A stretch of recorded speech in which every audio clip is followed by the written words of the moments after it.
Seja bem-vindo para esse vídeo e nesse vídeo daqui a gente vai falar sobre a vitória do São Paulo por 3-1 contra o Santos. Excelente vitória no Clássico Paulista em que o São Paulo foi dominante e melhor o jogo inteiro. Enfim, antes de tudo a gente tem que falar como é que foram os gols, né? E depois a gente aprofunda nas escalações, como é que foi ambas as equipes.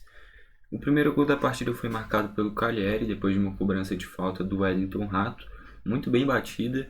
O João Paulo saiu mal do gol, o Calleri cabeceou antes do João Paulo chegar e ele abriu o placar. Depois um pênalti para o São Paulo, depois de um cabeceio, o Lucas Pires colocou o braço na bola. Foi pênalti e ele ainda foi expulso. Aí o Galo fez o gol de pênalti, batendo muito bem, tirando do João Paulo.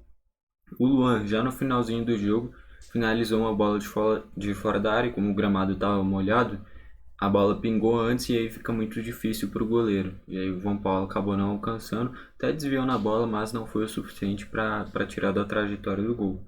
E depois, já no finalzinho do jogo, um erro na saída de bola do São Paulo e o Rafael fez o pênalti. Acho que foi no próprio Juan, que depois bateu o pênalti muito bem e fez ali o gol do Santos, o gol de honra, para não ficar naquele 3-0, né?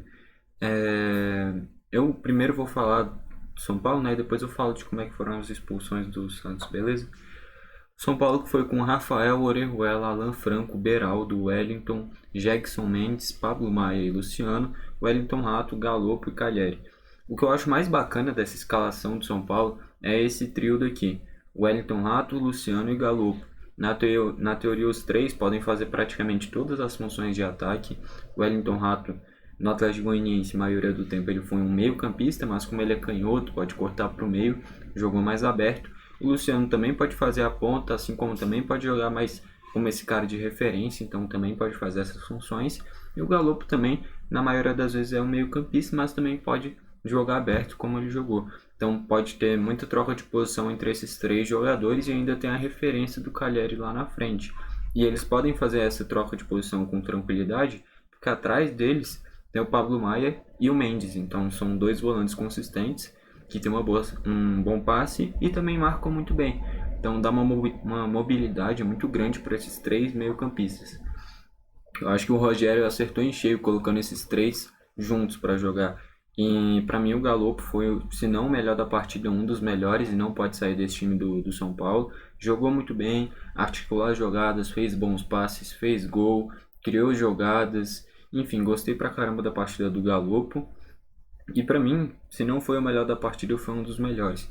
Vale destacar que o Calheri fez o primeiro gol dele no Paulistão, ele ainda não tinha feito um gol ainda, então é bom para ele já tirar essa seca dele no Paulistão, né?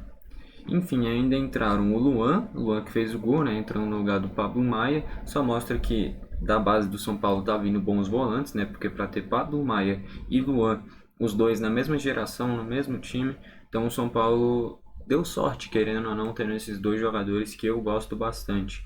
Talvez o Luan seja até melhor do que o Pablo Maia, dependendo, porque os dois eu gosto bastante. O Pablo Maia é um pouquinho mais rápido, tem esse detalhe, mas o Luan também, na minha visão, marca até melhor do que o Pablo Maia. Enfim, são dois bons jogadores. Aí entrou o Marcos Paulo, que para mim ainda vai ter muita minutagem nesse time do São Paulo, é muito bom jogador.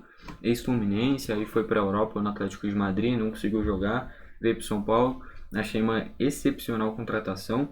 E se ele entrasse para ser titular daqui a pouco no lugar ou do Rato, ou do Luciano, ou do Galopo, também não é nenhum absurdo. Joga muita bola e é até mais habilidoso, dribla mais do que esses três jogadores. Tem mais as características de um ponta de ofício do que qualquer um desses três.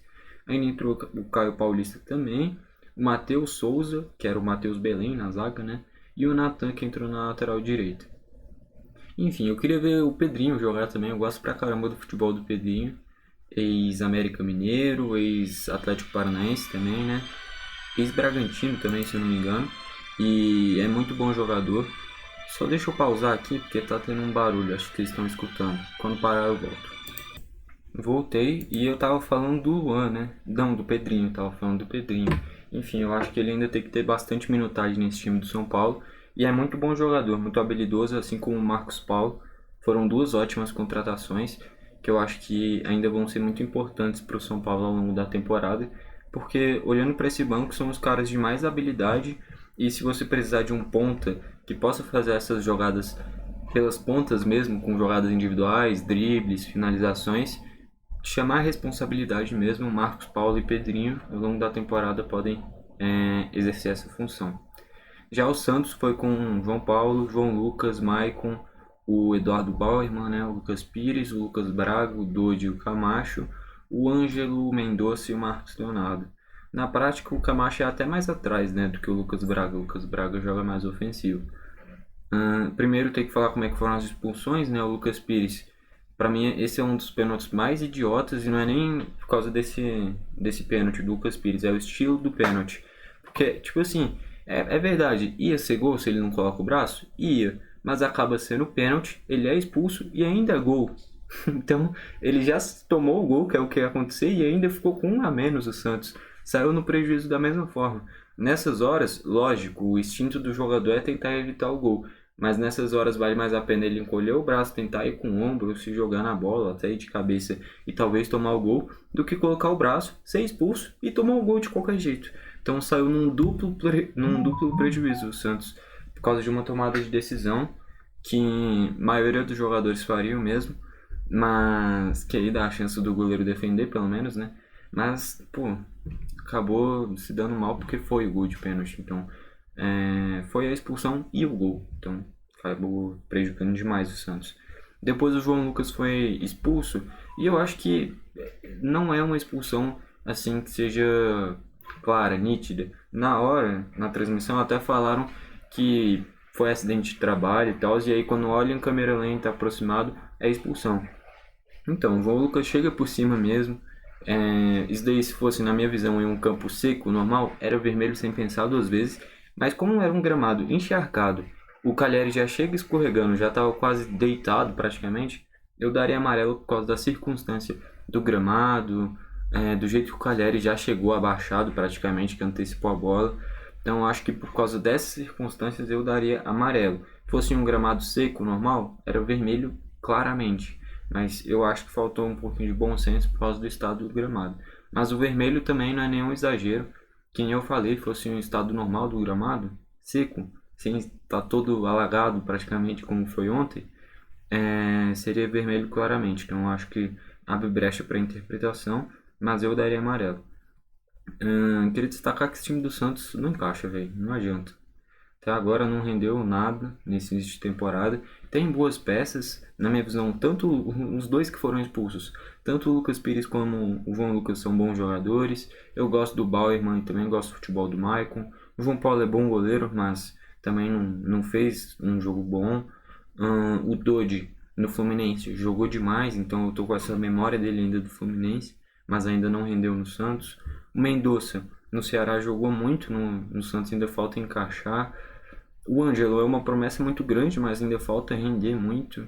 O Marcos Leonardo também não está conseguindo render tudo que pode. Depois entraram o Rian, né? Nunca sei a pronúncia direito, né? Juan, Rian, eu acho que é Juan, né?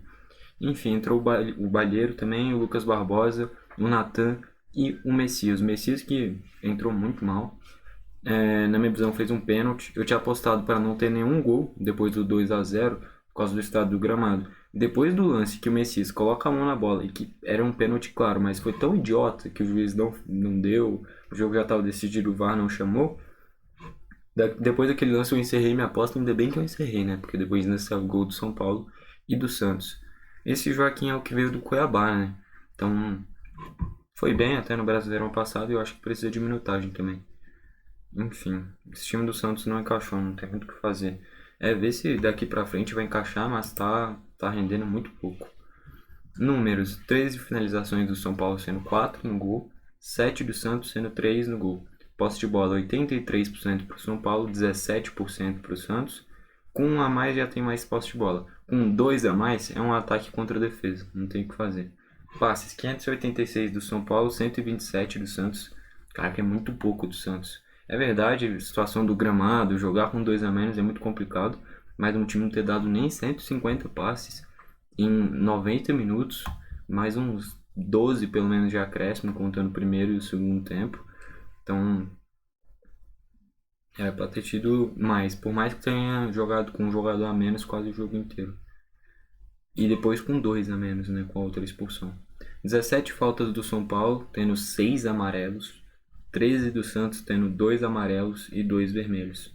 Escanteios 3 do São Paulo, 2 do Santos. Foi até pouco do São Paulo, pelo volume de jogo que poderia ter implementado também. E por ter jogado com mais jogadores, ter tido muito mais posse de bola, pelos escanteios foi até pouco. Mostra que São Paulo não ficou insistindo tanto, pressionando tanto depois da segunda expulsão do Santos, só administrou o jogo. Enfim, vitória do São Paulo, importante para dar moral e só mostra que a fase do Santos é muito ruim. E se não corrigir logo, daqui a pouco pode ser rebaixado no Paulistão. Tem que ficar preocupado no Brasileirão, porque esse time do Santos definitivamente ainda não encaixou. Enfim, se gostou do vídeo, deixa o seu like. Se não gostou, deixa o dislike e comenta aí embaixo o que você achou dessa partida. Enfim, foi esse o vídeo e falou.